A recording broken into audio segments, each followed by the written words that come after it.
박시와 셀리 28.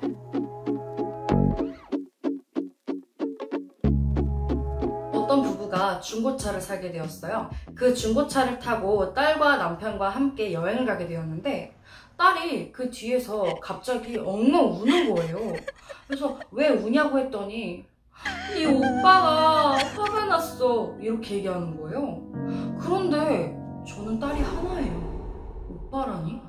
그날 이후에도 이 차만 타면 딸은 계속해서 이 오빠가 화나 있다 라고 얘기하면서 울어댔죠. 그러던 어느 날 딸과 함께 집에 있었는데 그 딸이 갑자기 뛰쳐나오면서 엄마 어떡해 라고 얘기하는 거예요. 그래서 왜 그러냐고 했더니 이 오빠가 우리 집에 찾아온대 라고 하면서 엉엉 또 우는 거예요. 너무 소름 끼쳤지만 괜찮아, 오빠가 무슨 그런 일 없어 라고 달래주었죠. 그랬더니 아니야, 벌써 이 현관 앞에 와 있다 그랬단 말이야. 이 말을 듣자마자 괜히 너무 무서워지는 거예요. 그래서 집에 있는 후추와 소금을 챙겨서 현관 앞에 뿌리면서 너 오지마 오지마 이렇게 얘기를 하게 되었죠. 너무 마음이 싱숭생숭해져서 아는 무당을 찾아가게 되었어요. 그 무당한테 이 이야기를 했더니 이 중고차에 고학년 정도 되는 어떤 남자의 귀신이 있다는 거예요. 그 귀신은 매일매일 딸과 함께 놀고 싶은데 매일매일 이 차에 타지 않으니까 화가 나 있다는 거예요. 그래서 그 무당이 귀여운 여자아이 인형을 하나 차에다 놓아두라고, 그러면 괜찮아질 거라고 얘기를 하더라고요. 그래서 뒷좌석에 예쁜 여자아이 인형을 하나 놓은 뒤로는 딸이 더 이상 울지를 않았어요. 사실 딸이 예전에도 할머니 귀신이 보인다, 어떤 책상 위에 귀신이 한 명 앉아있다 이런 얘기는 자주 했거든요. 그래서 제 딸이 귀신을 보고 있는 건 알았지만 이렇게나 무서워했던 귀신은 처음이네요. 그렇게 시간이 지나서 딸이 중학생이 되었고 이제는 더 이상 귀신 얘기를 하지 않아요. 영적인 능력도 시간이 지날수록 변하는 건가 봐요.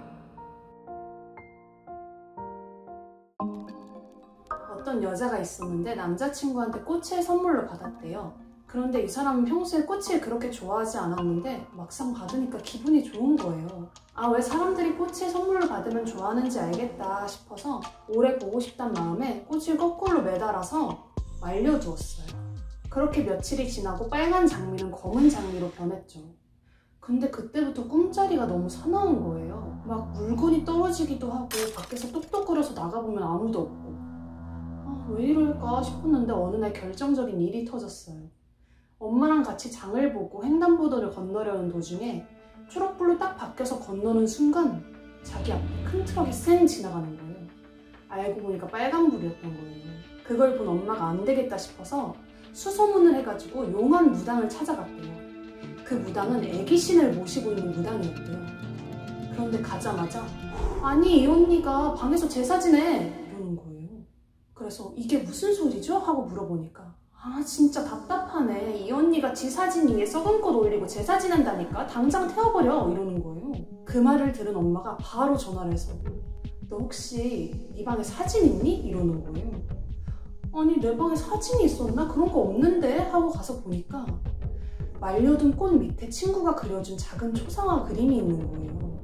그래서 그 무당 말이 맞네, 너무 소름 끼쳐서 당장 꽃을 태워버려야겠다 싶어서 꽃을 뜯으려고 하는 순간 그 꽃을 포장한 그물망 안에 뭔가 시커먼 뭉치가 있는 거예요.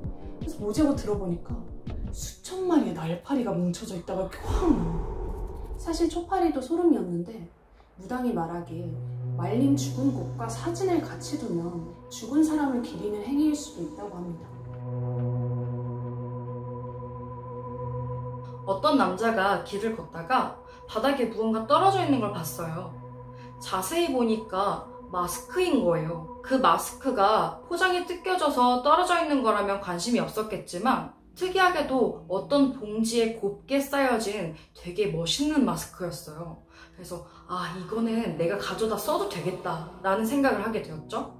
남들 눈치를 보다가 그 마스크를 주워서 집까지 가져갔어요. 그리고 써봤는데 와, 이만큼 간지가 날 수가 없는 거예요.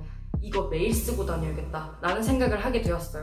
그렇게 간지나는 마스크를 쓰고 하루, 이틀, 3일이 지났는데 자고 일어나니까 자기도 모르게 코피가 쑥 나 있는 거예요. 나 코피 안 흘린 지 오래됐는데 웬 코피가 나지? 라고 생각하면서 그 다음날이 지났어요. 그랬는데 이번에는 쌍코피가 나 있는 거예요. 아, 왜 자꾸 요즘 코피가 나지? 나 어디 아픈가? 라고 생각하고 다음날이 되었는데 이번에는 온몸에 멍이 다 든 거예요. 아니, 내 몸이 왜 이러지? 진짜 검사를 해봐야겠다 생각하던 순간에 그 남자가 갑자기 쓰러지게 되었어요. 어머니는 깜짝 놀라서 그 아들을 데리고 병원으로 가게 되었죠. 그런데 갑자기 병원에서 난리가 난 거예요. 이 남자가 피폭된 거예요. 알고 보니까 그 마스크는 후쿠시마에서 들여온 마스크였어요. 그러니까 후쿠시마에서 원자력 발전소가 폭발했을 때 방사능에 오염된 마스크를 누군가가 길거리에 떨어뜨려 놓은 거죠. 그걸 쓰고 그 남자는 방사능에 오염되어서 피폭당한 거였어요. 여러분들도 마스크를 함부로 주워서 쓰면 안 될 것 같아요. 어떤 사람이 대학생 때 자취방에서 있었던 일이래요. 주인도 이 집이 저렴하게 나왔으니까 얼른 가져가라 하는 거예요. 그래서 처음에는 너무 싼데 좀 걱정을 했는데 돈도 없으니까 뭐 아낄 겸 이 집에서 살자 하고 살았대요. 그런데 한 달까지는 집에서 별일이 없었대요. 근데 딱 한 달째 되는 날부터 자꾸 누가 있는 것 같은 기분이 드는 거예요. 집에 들어와 보면 갑자기 물이 틀어져 있거나 신발이 뒤집어져 있거나. 그래서 집주인한테 부탁해서 CCTV 좀 봐주세요. 저희 집에 누가 들어오나 했는데 집주인이 대충 보더니 없어. 학생이 뭐 착각하는 거 아니야? 목류병이라도 있는 거 아니야? 이러더래요. 그래서 그냥 이거 중간 해약하려면 돈도 내야 되니까 살자 이러고 참고 살았대요. 그런데 어느 날은 잠이 들었는데 꿈속에서 기차를 타고 가고 있었대요. 그런데 기차 차장이 와서 기차표를 찰칵하고 이렇게 끊어주는 거예요. 그 뜯을 때 나는 소리 있잖아요. 그런데 그 끊어줄 때 찰칵하고 한 번 났던 소리가 꿈속에서 안 멈추고 계속 찰칵 찰칵 찰칵 찰칵 이러는 거예요. 이게 뭐지 하고 눈을 딱 뜬 순간 이 사람이 소리를 지르면서 바로 해약을 하러 뛰쳐나왔단 말이야. 일어났는데 베개 가장자리에 누가 스탬플러로 찰칵 찰칵 찰칵 찍어놓은 자국이 있는 거예요. 그러니까 집주인이 잘 때마다 들어와서 이상한 짓을 하고 있어요. 집주인이 집을 싸게 넘겼던 이유도 자기가 괴롭힐 사람을 찾고 있어요.